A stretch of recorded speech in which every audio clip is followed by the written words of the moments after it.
Hey everyone, Mary here. So I can't tell you how many times I've had conversations with really smart and capable professionals who quietly pull me aside to say some version of this.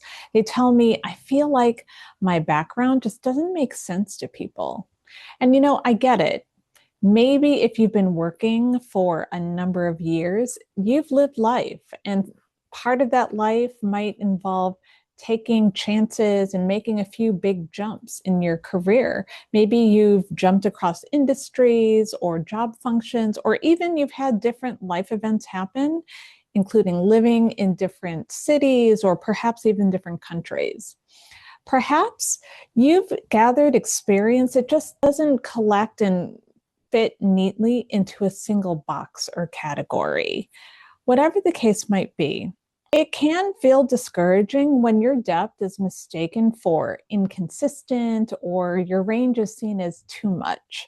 So let's talk about what to do when your professional story doesn't really translate and how to make sure your value isn't lost in translation. Okay, before we jump into the video, please subscribe to our channel. We're on the Move Up Mindset career community so you don't miss out. First is reframe, don't defend. Now, I know it is easy to feel like you have to explain yourself, but you don't have to defend your career path. You just have to own it. When you lead with an apology, like, I know my background is a little bit all over the place, you are unintentionally inviting people to question it. So consider a different approach. Lead with the clarity you want them to have, sharing a specific theme, saying something like, here's the through line that's connected everything that I've done. This is where you're helping people see the logic behind the path. Every career, no matter how nonlinear, has a consistent theme. Maybe for you, it's how you've led teams or interacted with diverse group of people to solve a problem. Or perhaps you're that person who always is brought in and brings a new perspective to complex processes so that you see a situation and identify issues that everyone else seems to miss. That reframing turns what looks untraditional into something intentional and strong. Number two, competency still matters, but it's not the whole game. So let's acknowledge something here, and it's not said enough. You really do need to have the baseline skills and experience. First of all, you do have to show that you're qualified still, that you can do the job and do it really well. That's non-negotiable. But what we're talking about here is that once you've shown that you meet the bar, that you're competent, capable, grounded in all of the essential things, the game becomes about something more nuanced. Employers are wanting to know, what else do you bring? What's that unique perspective, that fresh angle, that point of view that adds value to what they're doing?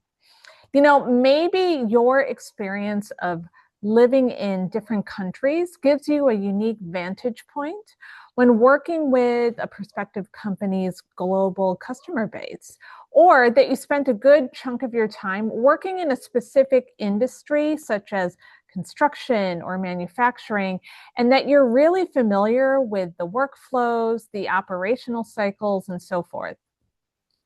So I have an example for you. One of my clients who was transitioning out of the Air Force into a civilian role wanted to apply her leadership skills to a community-related role.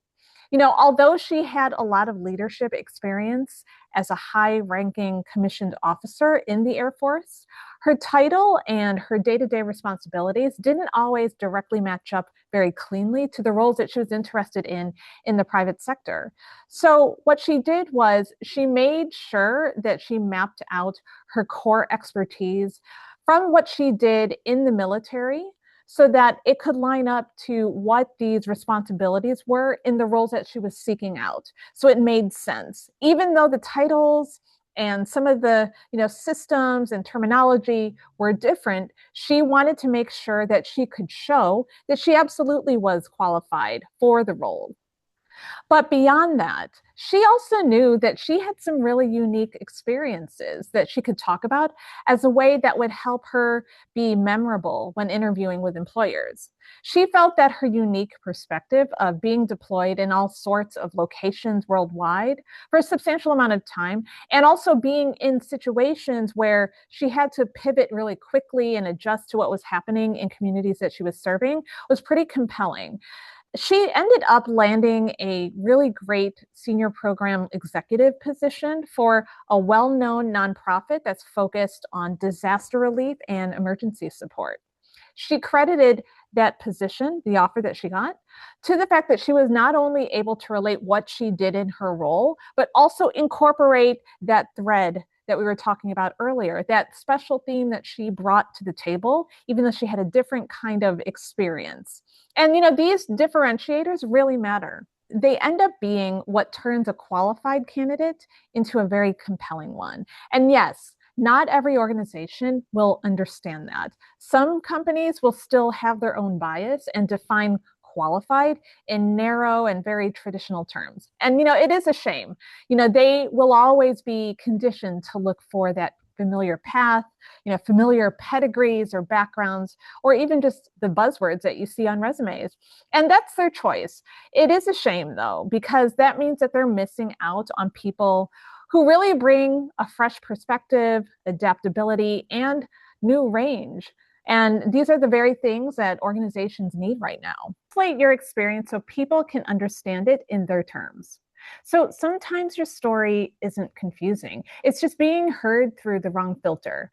Sometimes recruiters and other people who are in the hiring process are so conditioned to see specific patterns. Unfortunately, some of them default to a specific kind of pattern recognition.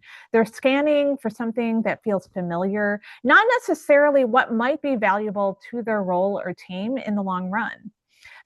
Like what my client did, your job is to bridge the gap. Translate your interesting, strange, unique experience into language that connects to their world. You do that by mapping out what you've accomplished and making sure that lines up to what they are looking for, and that you do this very clearly. But don't forget, you also have to integrate your unique perspective and things that you've gone through or experienced as strengths in your own story. Number 4, show you're current and curious. So if you notice that people are making quiet assumptions about your age or how current you might be, let your work and your curiosity speak for you. Show that you're still learning, experimenting, and finding better ways to do things. You'll want to show that you're in the know about what tools or things the company or industry deals with, but instead of just talking about it, you actually want to show it.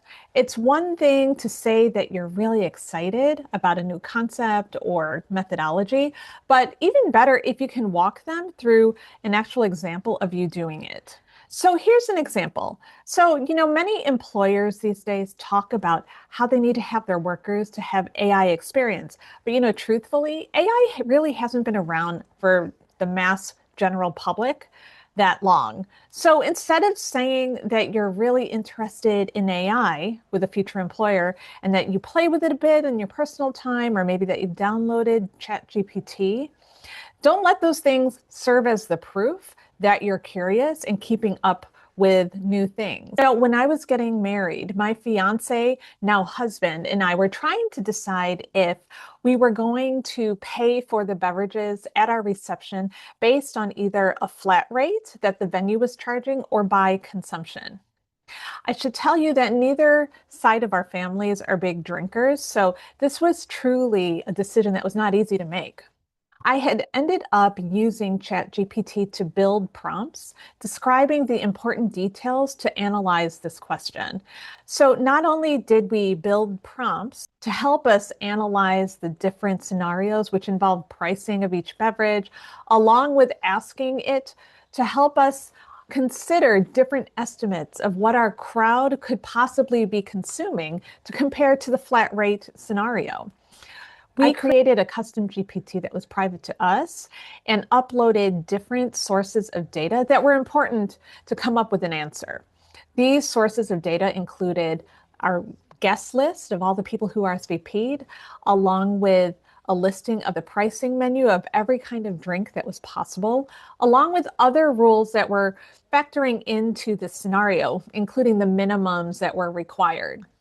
We were able to quickly assess the issue and make a decision in less than 15 minutes. This wasn't on a job or in the workplace. It was an example that identified more involved detail that signaled that I actually have some AI skills and the experience to show it. But the example provided really walked through how I'm using it, and it indicated a level of very active proficiency. Stop comparing your path to everyone else's. It's easy to scroll through LinkedIn or social media and feel like everyone else's path is so straightforward.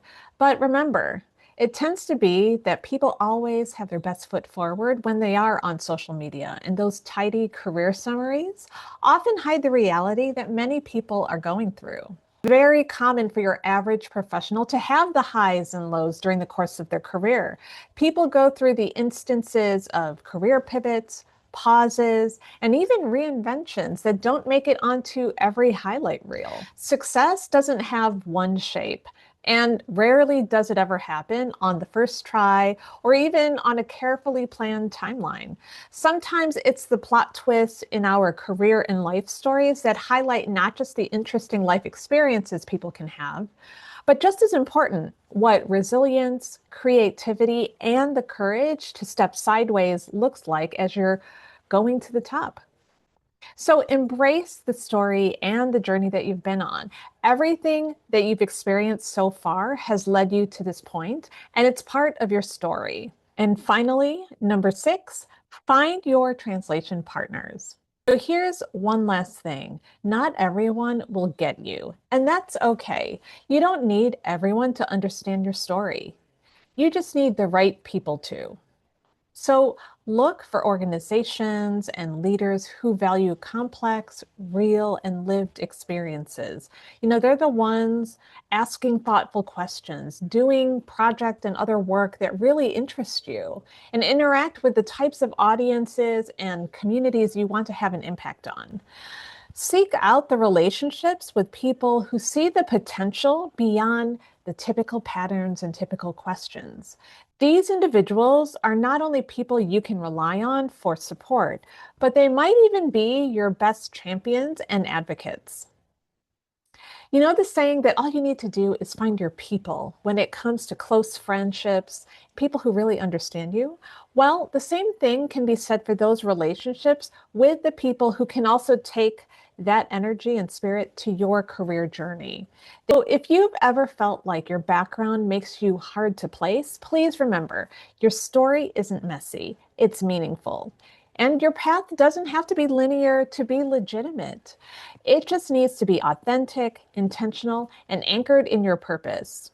If this video resonated with you, share it with someone who's also navigating a nonlinear career path.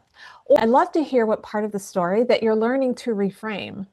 And if you want more talk about career storytelling and reinvention, go ahead and subscribe. I will be posting new videos for professionals like you so that you can turn complex backgrounds into clear, compelling narratives. Thanks so much for being here. I'll see you next time.